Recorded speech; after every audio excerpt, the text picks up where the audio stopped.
Praise the Lord. जय मसीह की। प्रभु यीशु मसीह के नाम से एक बार फिर मैं आप सबका स्वागत करता हूँ। खुदा का मैं शुक्रिया अदा करता हूँ कि परमेश्वर ने एक बार फिर ये मौका दिया कि परमेश्वर के वचन से हम बात कर सकें। आज जिस विषय पर मैं आपसे बात करना चाहता हूँ वो पिता के हृदय की बात है, पिता की ख्वाहिश है, वो पिता के दिल की बात है। परमेश्वर चाहते हैं कि हम उसे पिता करके जाने। ये पिता के दिल की ख्वाहिश है। आज मैं इसी विषय पर आपसे बात करना चाहता हूँ।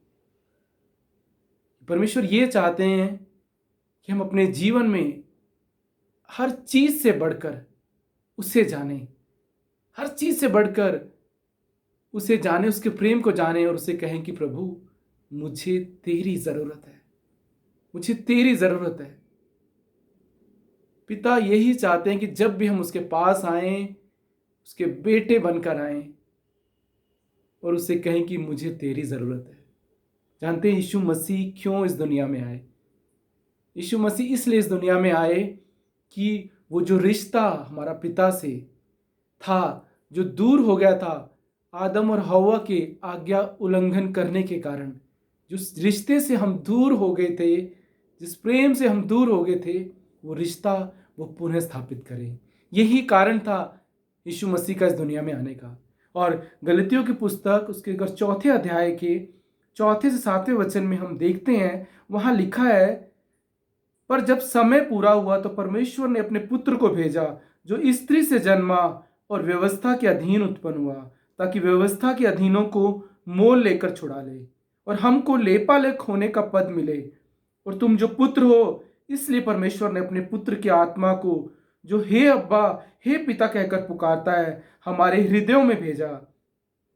इसलिए अब तुम दास नहीं परंतु पुत्र हो, और जब पुत्र हो तो परमेश्वर के द्वारा वारिस भी हो। वचन कह रहा है कि अब तुम दास नहीं परंतु पुत्र हो, और जो तुम व्यवस्था के अधीन थे, अपने पुत्र के द्वारा उसने मोल लेकर छुड़ाया। अब हम पुत्र हैं और उसने हमें यह हक दिया है कि उसे हम अब्बा पिता कहकर पुकारें। और यही हमारे पिता की ख्वाहिश है, यही हमारे पिता की इच्छा है कि हम उसे पिता के रूप में जानें, हम उसे पिता के रूप में जानें।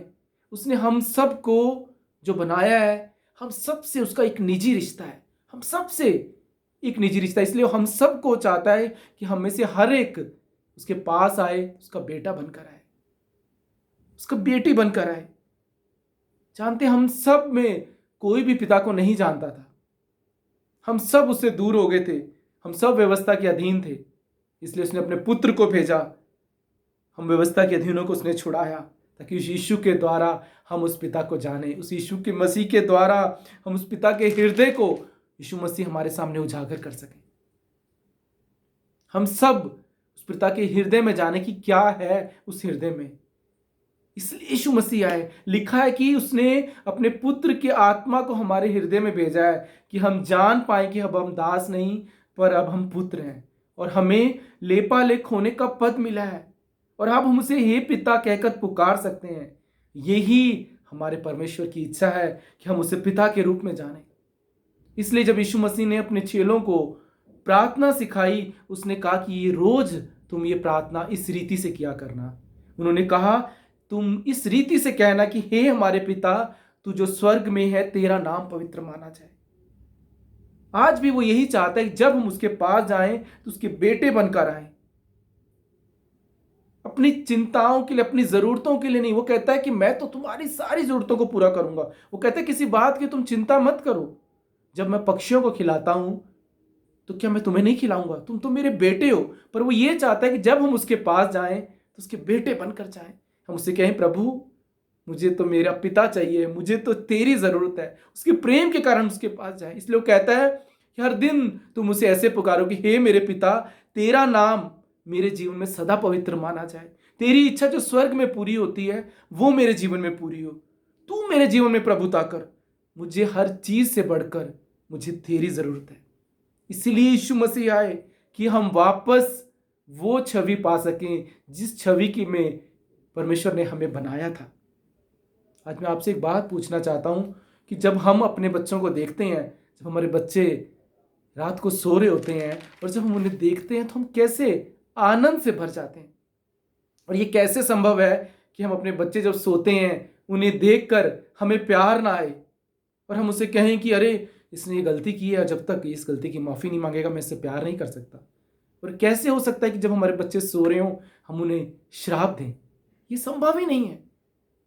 जब भी हम अपने बच्चों को देखते हैं इतनी दिल की गहराइयों से हमारे अंदर से आशीष निकलती, हमें खुशी निकलती। कहाँ से आया ये दिल हमारे अंदर, कहाँ से आया ये हृदय हमारे अंदर? क्योंकि उस परमेश्वर ने मुझे और आपको उसके स्वरूप में बनाया है, इसलिए आज हमारे अंदर भी वो पिता का हृदय है जो उस परमेश्वर के अंदर है। आज हमारे अंदर वो पिता की हृदय है। जब परमेश्वर ने आदम और हव्वा को बनाया, अगर हम उत्पत्ति की पुस्तक के पहले अध्याय के 27वें वचन में देखते हैं तो वहां लिखा है कि उसने मनुष्य को अपने स्वरूप के अनुसार उत्पन्न किया। और जब उसने उनको बनाया तो 28वां वचन कहता है कि परमेश्वर ने उन्हें आशीष दी कि फलो फूलो और पृथ्वी पर भर जाओ और उसको अपने वश में कर लो। जब परमेश्वर ने आदम को बनाया तो पहली बात उसके मुंह से निकली वो आशीष की बात थी। जब आदम और हव्वा ने आंखें खोली तो पहली चीज उन्होंने देखी, आदम ने की कि वो पिता उन्हें आशीष दे रहा है, वो पिता उन्हें गले लगा रहा है, वो पिता उन्हें चूम रहा है। पहली चीज वो परमेश्वर जो खुद कभी सोता नहीं, कभी ऊँगता नहीं, आज भी जब हम सोते हैं तो हमें देखकर बड़ा आनंदित होता है। वो कहता है मैं अपने बच्चों को सुकून की नींद देता हूं। हर दिन हमें सुकून की नींद देता है और जब हमें सोता हुआ देखता है तो वो आनंद से भर जाता है। फिर वो इंतजार करता है कि जब हम सुबह उठें उसके पास आएं और उससे बात करें, उसके साथ संगति करें, क्योंकि वो इसीलिए उसने मुझे और आपको बनाया। अगर हम प्रकाशित वाक्य 4:11 में लिखा है कि Thou has created all the things for thy pleasure, सब वस्तुएं परमेश्वर ने जो रची हैं अपने आनंद के लिए बनाई हैं। हर चीज उसने अपने आनंद के लिए बनाई। जब भी परमेश्वर मुझे और आपको देखता है वो खुशी से भर जाता है। और यही पिता का हृदय आज हम देखेंगे लूका 15 में। यहां यीशु मसीह वहां लिखा है कि चुंगी लेने वालों और पापियों से वो बात करते हैं और उन्हें वहां 3 दृष्टांत बताते हैं। और इन 3 दृष्टांतों में वो पिता के हृदय को खोलकर उन्हें बता रहे हैं। पहला दृष्टांत लूका 15:3 में यहां पढ़ते हैं, वहां लिखा है तुम में से कौन है जिसकी 100 भेड़ें हैं और उनमें से एक खो जाए तो वह 99 को जंगल में छोड़कर उस खोई हुई को जब तक वो मिल ना जाए खोजता ना रहे। जानते अगर हमारे से ये सवाल पूछा जाए तो हमारे पास जवाब होगा कि अरे हमें 99 मिल गई तो एक के पीछे क्यों जाए, क्योंकि हमारे लिए तो 100 की एक जैसी कीमत है। हमारे लिए जो 99 की कीमत है वो ही बाकी उस एक की भी वही कीमत है। तो हम कहेंगे जब 99 मिल गई तो अब एक के लिए क्यों जाए, इन्हें तो हमें संभालना है, हमारे पास ये है ये बहुत है। पर यहां लिखा है कि यीशु मसीह यह कहते हैं कि वो एक को ढूंढने जाता है, क्योंकि उस परमेश्वर की जो नजर में मेरी और आपकी हर एक की एक कीमत है, हर एक उसके लिए बेशकीमती है, हर एक। इसलिए वहां लिखा है कि वो 99 को छोड़कर एक के पीछे जाता है जो गुम गई है। और यहां पर यीशु अपने हृदय को खोलकर बता रहे हैं और वो कहते हैं जब वो मिल जाती है तब वो बड़े आनंद से घर पर आता है और घर में आकर अपने पड़ोसियों को इकट्ठा करके कहता है कि मेरे साथ आनंद मनाओ क्योंकि मेरी भेड़ मिल गई है। कई बार हम कहते हैं कि हम परमेश्वर को तलाश रहे हैं, अरे परमेश्वर कहीं गुम नहीं हुआ, वो आज भी मुझे और आपको ढूंढ रहा है। जो हम गुम हो गए हैं आज भी वो मुझे और आपको ढूंढता है, आज भी वो हम मुझे और आपको ढूंढता है। वो यीशु मसीह स्वर्ग छोड़कर इस धरती पर इसलिए आया ताकि हमें छुड़ा सके।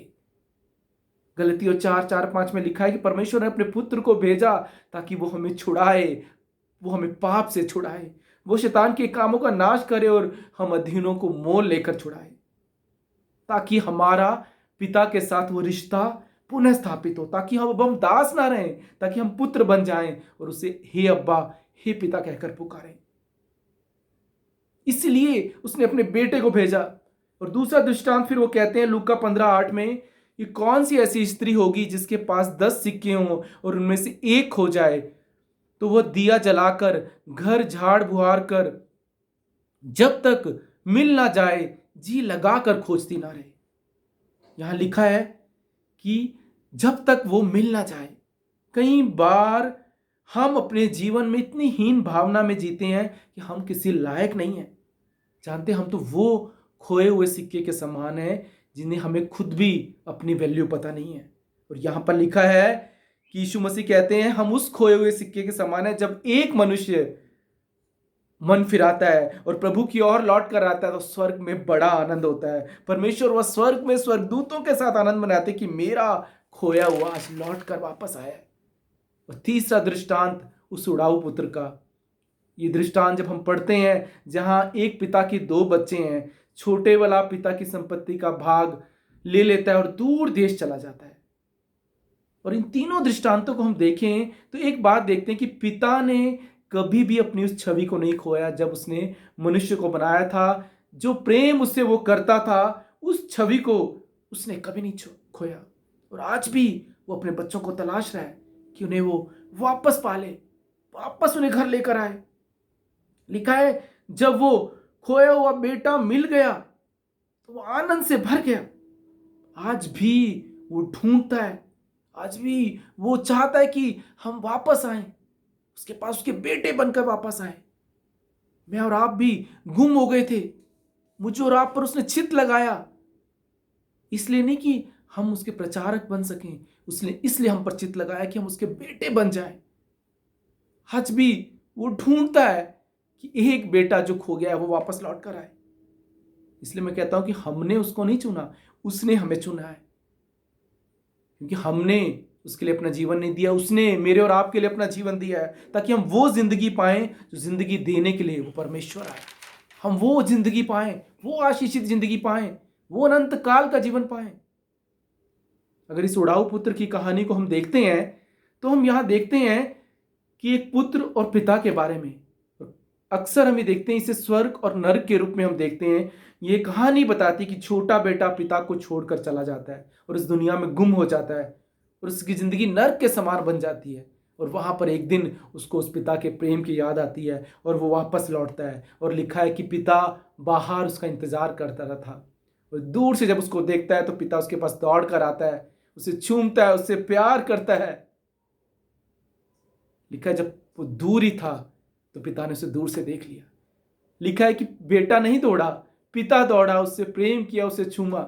बेटा तो कहता है कि मैं तो इस योग्य नहीं हूं कि मैं पुत्र कहलाऊं, और पिता कहता है इसके लिए अच्छे वस्त्र निकालो, इसे पहनाओ, इसके हाथ में अंगूठी पहनाओ, इसके पाँव में जूते पहनाओ, क्योंकि मेरा पुत्र जो मर गया था वो जी गया है, जो खो गया था वो अब मिल गया है।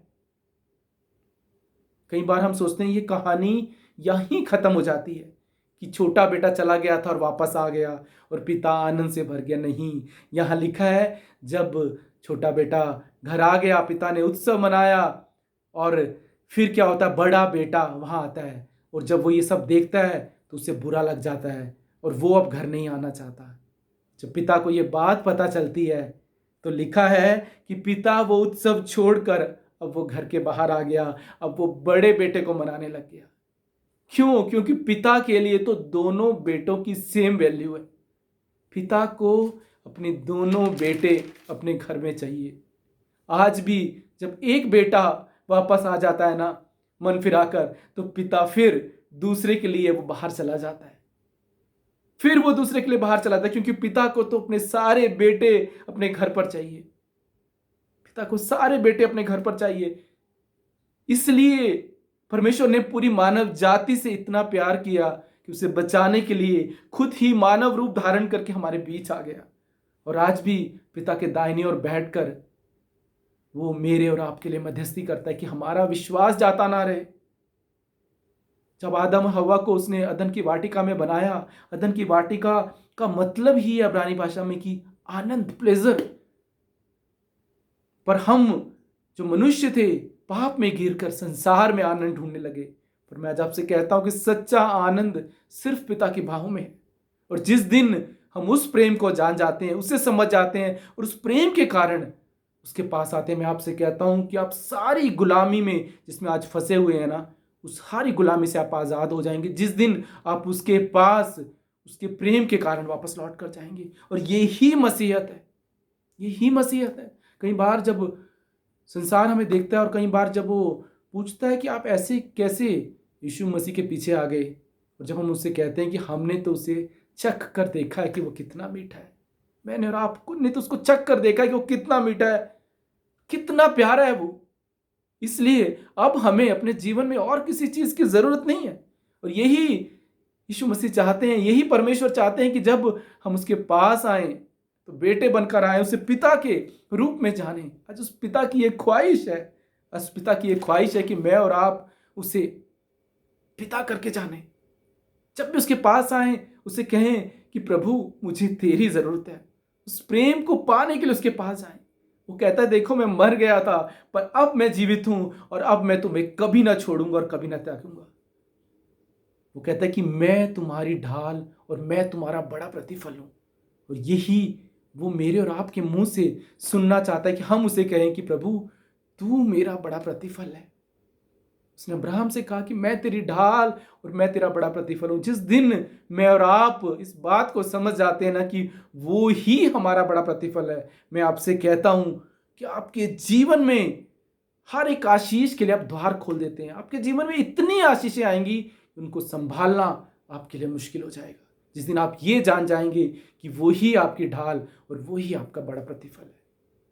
परमेश्वर इन वचनों के द्वारा आपके जीवन को आशीष करे, आपके जीवन को बरकत दे और आप उस पिता के हृदय को जान पाएं। और जब भी उसके पास जाएं तो उस पिता के रूप में उसे जाने, एक बेटे बनकर जाएं। ये पिता के दिल की ख्वाहिश है, पिता के दिल की ख्वाहिश है।